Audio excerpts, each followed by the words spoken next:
শারদীয় দুর্গাপূজা উৎসব উপলক্ষে মন্দির কেন্দ্রিক যে সমস্ত রাস্তাগুলো আছে যেগুলো চলাচলের অযোগ্য হয়ে পড়ছে বা যেসব জায়গায় বৃষ্টি আসলে পানি জমে সেই সমস্ত জায়গাগুলো আপনারা দেখতে পাচ্ছেন। ইতিমধ্যে আমরা ট্রাকে করে আদলা নিয়ে এসেছি। আদলা ফালিয়ে আমরা আবার ডোলা গাড়ি দিয়ে আমরা ডলে ডলে রাস্তাগুলো মেরামত করে দিচ্ছি। আসলে দেশের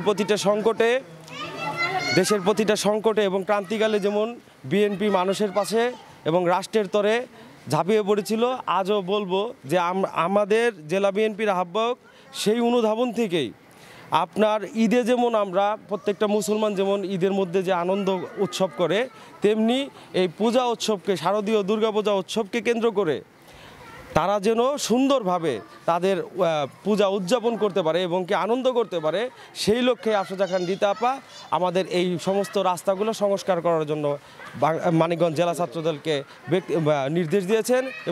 এই অঞ্চলে বেশিরভাগ রাস্তা একদম বাজে অবস্থা, রাস্তা দিয়ে চলাচল করা যায় না। দেখা গেছে বৃষ্টি হলে এখানে আসলে চলার মতো অবস্থা নেই।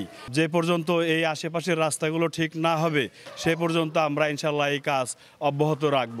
ব্যক্তিগত তহবিল থেকে শুধু তার নিজের আসনই না, পুরো জেলায় প্রতিটি মসজিদ, প্রতিটি মন্দির, যে কোনো রাস্তায় ক্ষতি হলে রিতা আপা কিন্তু তার ব্যক্তিগত তহবিল থেকে করে থাকেন।